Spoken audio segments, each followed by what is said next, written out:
All right, guys, we're going to switch topics here a little bit, and we are going to head to nationalism in Asia, specifically China. We'll finish up in Russia tomorrow.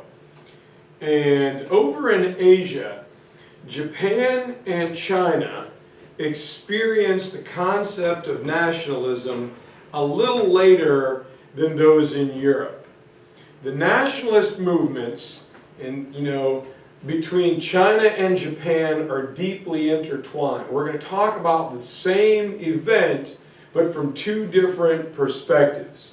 So this can get a little bit confusing, so if you have any questions, feel free to ask. We're going to start in China. And in 1912, the last Chinese emperor, Pu Yi, is going to leave the throne after it was given to him when he was just barely 2 years old. This happens in 1908. And what is distinctive about this is the Chinese system of being ruled by a dynastic emperor goes back thousands of years, 4,000 to 5,000 years, back to Yu and the Yellow River Valley civilization. And the system ends in 1911, 1912 with the Qing dynasty being done. And so China enters a brand new era. They're doing something that they had never done before. They were really not sure how this was all going to work out, so they turned to their leading statesman, a guy named Sun Yat-sen. Sun is named the first president of the Chinese Republic. And Sun Yat-sen is going to face the sea. He's like Sisyphus rolling that rock uphill. China had known nothing but dynasties, as we've said, for 4,000 years. And on top of that, from 1911, 1912, through the next 40 years, China will either be fighting an internal civil war with itself or defending itself from different foreign invasions. It's going to suffer both physically and economically as well. And then to help out, to gain some order, some streamlined ideas into this, Yuan Shiqi turns his power over to a military guy named Yuan Shiqi. And Yuan was a general, right? Militaristic command, right? General, colonel, major, captain, first lieutenant, second lieutenant, streamlined and orderly. And so being a military guy, this is how Yuan was accustomed to have things. And so to that end, he creates a strong centralized government for two reasons. Number one, it's all he had ever known. And two, he was a general. I order you to do it and you get it done. However, Yuan forgets that he was asked to help lead as a general, and he wants to take over as the emperor. And they're like, no, we just got rid of that. And so out in the fringes, back by Michelle and Anna, and over by, Xavier over here, and Michael and the bros over here, way out on the fringes, warlords began to get a little bit unpeaceful-like.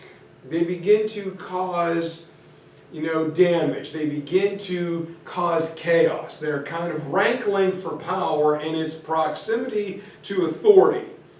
If the king, the emperor, the general is not going to come out here and make me do it, I am not going to do it. So these borderland, hinterland warlords try to reassert and kind of bring back control over their own local area. And as a result, the poor Chinese peasants are going to be trapped in the middle of these different warring factions. And they're going to economically and physically pay the price. The other thing that has really hindered China is foreign domination. For years and years and years, going back to the Cantonese system in the Ming Dynasty, China controlled their imports and their exports. But all that begins to, lose out during the period of imperialism. And little by little by little, foreigners were dominating Chinese ports and slowly exerting control over China. And then in 1915, this new growing power in Asia, known as Japan, is going to come of age. And they are going to, this tiny island nation is going to bully big giant China. And they're going to issue a list of 21 demands to the Chinese government. These demands would have made big giant big brother China a part of the Japanese empire. They would just be a small piece of the Japanese state. Now this was insulting to the Chinese. They're like, wait a minute. A little while back, we're the ones who helped you guys form a civilization. We gave you ideas and technology and a writing system. And we helped you guys become a nation when you were nothing. But after World War I happens, the Chinese are further angered, and the Treaty of Versailles, when men of the victorious powers gave the German colonies in China to Japan. What the heck, Japan? Well, Japan had industrialized. Well, China had not.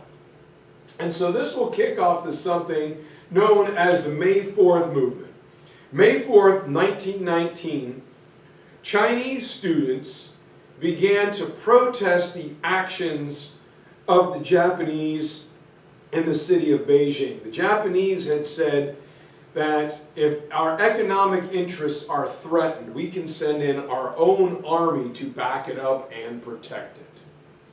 Well, the May 4th movement happens when everyone, especially the students, begin to protest, and the movement quickly spreads throughout China. And a slogan is born: China's territory may be conquered, but it cannot be given away.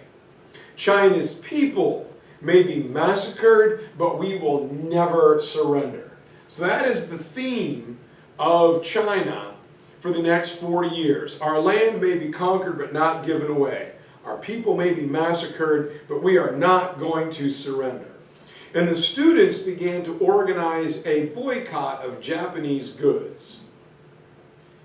And what's funny about all this, the students had hoped that Western ideas, Western science, Western political ideas like democracy and industrialized technology would help solve and end China's problems of foreign domination. The Industrial Revolution, which gave the Europeans power to take over, they're hoping is going to save them.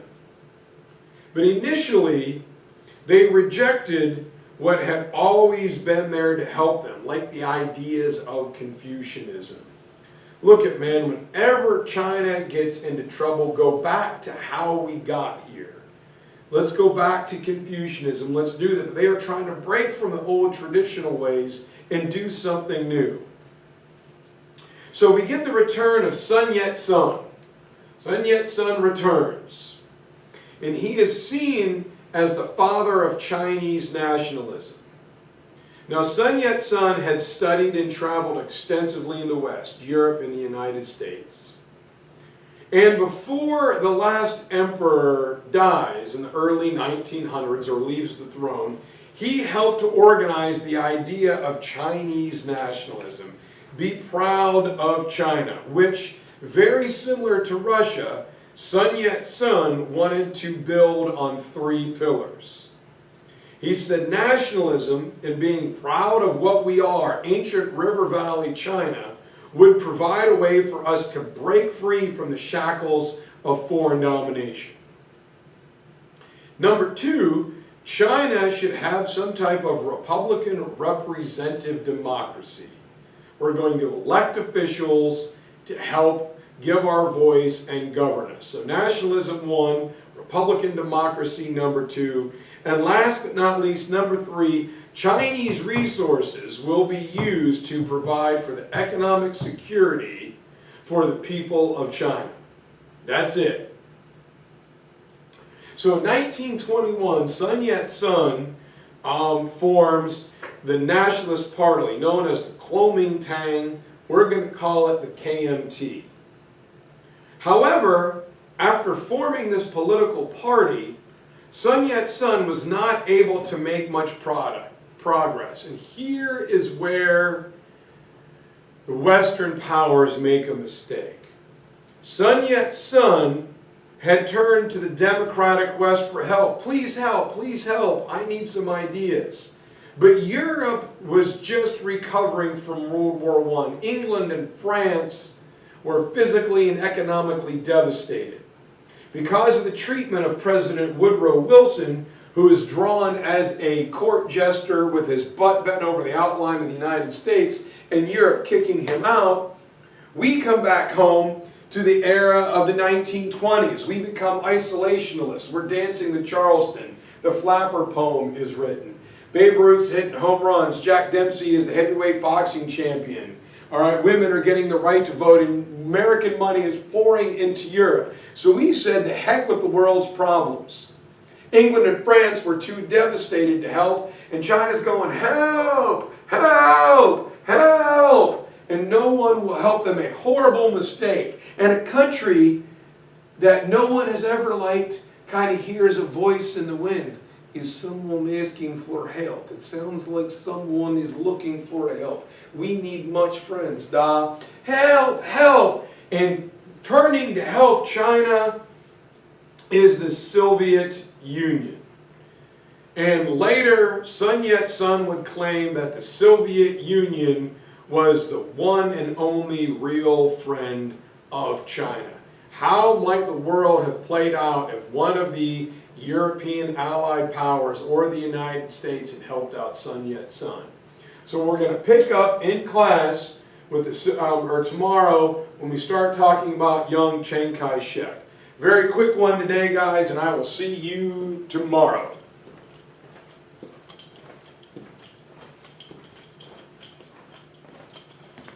Oh, I almost forgot.